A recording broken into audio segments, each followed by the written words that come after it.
Madame Missier, bienvenue dans cette émission-là. Aujourd'hui, nous proposons la rougeole et la maladie pied-main-bouche. Mais tout d'abord, laisse-nous poser la rougeole. Comme on connaît, la rougeole, c'est une infection virale qui affecte principalement les enfants. Il est très contagieux et meilleur moyen de prévention, c'est vaccination. Docteur Toufani, est-ce que tout d'abord, vous dire nous qui ont symptômes la rougeole? C'est une infection virale, donc avec une plaque qui sort aussi dans les corps.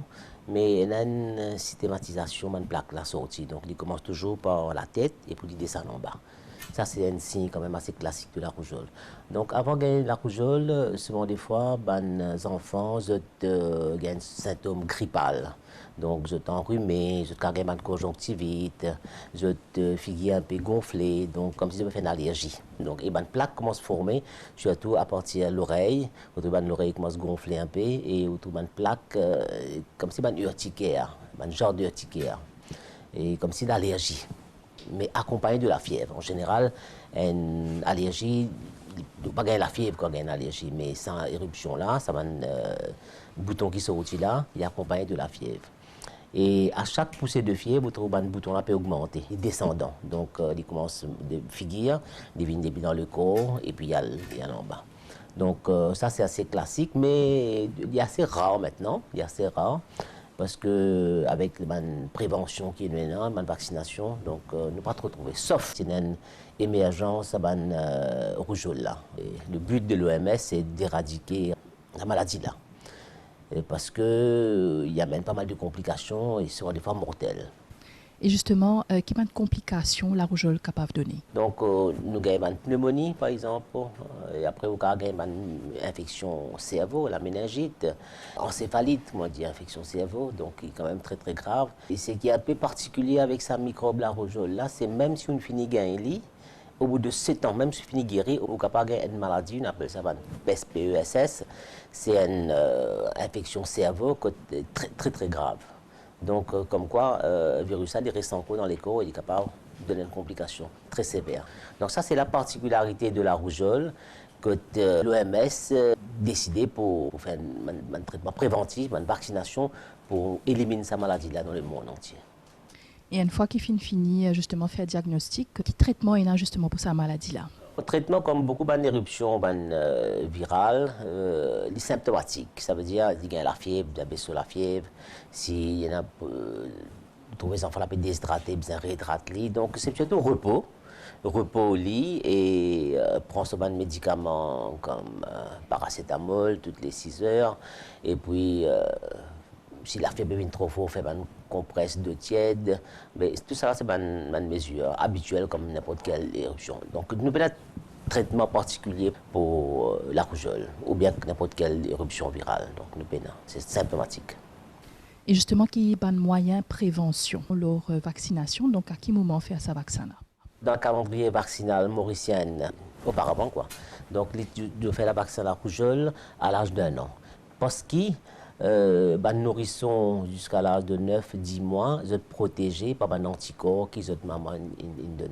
La plupart du temps, personne grandit à l'époque, quand il y a encore vaccination, capable de finir gagner la rougeole. Donc la plupart du temps, ils sont protégés et par un anticorps qui transmettent pendant la grossesse au bébé. Et donc, nous nourrissons là pas gagner la rougeole avant 10 mois. Donc, nous faisons la vaccination à l'âge d'1 an. Et puis, nous faisons une revaccination à l'âge de 5 ans, donc 1 an et 5 ans. Mais, nous modifions le calendrier vaccinal maintenant, étant donné qu'il y a une émergence de rougeole là. Nous changeons ce calendrier, nous faisons à l'âge de 10 mois, et puis avant 18 mois. Donc, nous nous rapprochons. Avant 2 ans, nous finissons faire 2 doses. Nous ne pas faire comme auparavant 1 an et 5 ans. Bonjour madame. Oui, on amène tu fais faire vaccin aujourd'hui. Au courant qui vaccin le peut faire? Non. Oui. Au fait, il peut faire MMR. MMR, c'est contre l'oreillon, la rougeole et roubeola. Ça veut dire 3 vaccins dans une seule dose. Normalement, ce vaccin-là, nous tu peux faire auparavant à l'âge de 5 ans. Mais le fait que l'année dernière, l'épidémie, la rougeole est déclenchée, alors nous pouvons faire les plus tôt. Alors aujourd'hui, on vient faire cette deuxième dose MMR.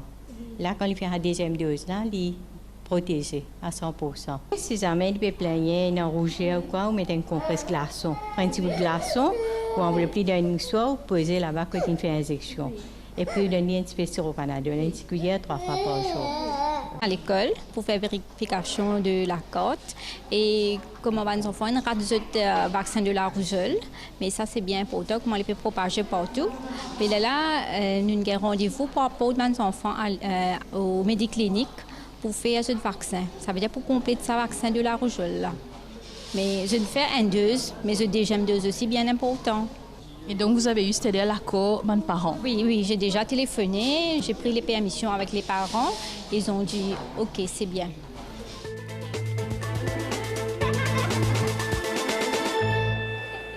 Maladie pied-main-bouche, il y a une maladie causée par un virus. Et là encore, c'est des enfants qui puissent s'affecter parce qu'ils ont un bouton dans la main, dans les pieds et dans la bouche. Docteur, explique-nous tout d'abord qui était maladie pied-main-bouche. La maladie pied-main-bouche, c'est une infection virale causée par un virus, ça s'appelle l'entérovirus. Il fait partie d'un groupe virus herpès. Hein. La plupart du temps, il est causé par le virus Coxsackie. Hein. Mais comme on dit, il est capable de causer par les autres virus aussi, qui fait partie de sa famille de entérovirus. Donc, c'est un bouton qui va les enfants gagner dans toutes les cours. Mais par rapport à la rougeole, si vous comparez, la rougeole, c'est un bouton qui est aplati, il est plate dans toutes les cours. Mais par contre, dans pied, main, bouche, un bouton là surélevé dans toute la peau. Donc, il y a une vésicule, une papule, enfin, il sortit un peu là-haut. Il y a un bouton même. Hein? Donc, il est capable de une cloche de l'eau. Aussi, c'est qui plie invalidant plutôt, ce qui est plus difficile à traiter quelquefois, c'est les zaf qui les enfants gagnent dans la bouche. Hein? Donc c'est ça qui est plus fatigant. Un bouton au niveau de l'écho, tout ça, on va traiter, désinfecter, tout ça. Mais par contre, quand il y a un zaf dans la bouche, au niveau de la langue, tout ça, là, les enfants, surtout au bas âge, ils ont des difficultés pour s'alimenter, pour manger. Donc, assez rarement, mais dans le cas, les enfants ne peuvent pas manger du tout. Dans ce cas-là, nous avons des méthodes pour mettre sous perfusion, pour guérir après dans la case. Voilà, mais ça c'est rare. Nous disons à nos parents, donnez-eux en petite quantité à boire plusieurs fois pour éviter déshydratation, éviter d'affaiblir, tout ça. Et qui bien faire justement quand les enfants ont ces symptômes-là? Comme n'importe quelle infection virale, donc il y a un rien spécial, il y a un traitement particulier. Besoin de traiter symptomatiquement, ça veut dire baisser la fièvre, s'il peut gagner la fièvre, s'il peut gagner gratter et donner un antihistaminique. Donc, et puis, s'il peut gagner un zaf dans la bouche, il y a un gel, tout ça là vendé en pharmacie. Capable de soulager un petit guide, calmer un peu la douleur là. Puis un traitement spécifiquement on peut dire. Donc si on a un bouton là, vous allez désinfecter les garder propre, bien sûr. Il y a une désinfection locale et il y a un antibiotique local aussi qu'à mettre si un bouton là est infecté et puis voilà, attendre guérir par lui-même. Donc, quand on peut dire antibiotique local, qui on peut dire? Antibiotique, moi, je peux dire par voie générale. Tu n'as pas besoin de prendre un comprimé pour boire.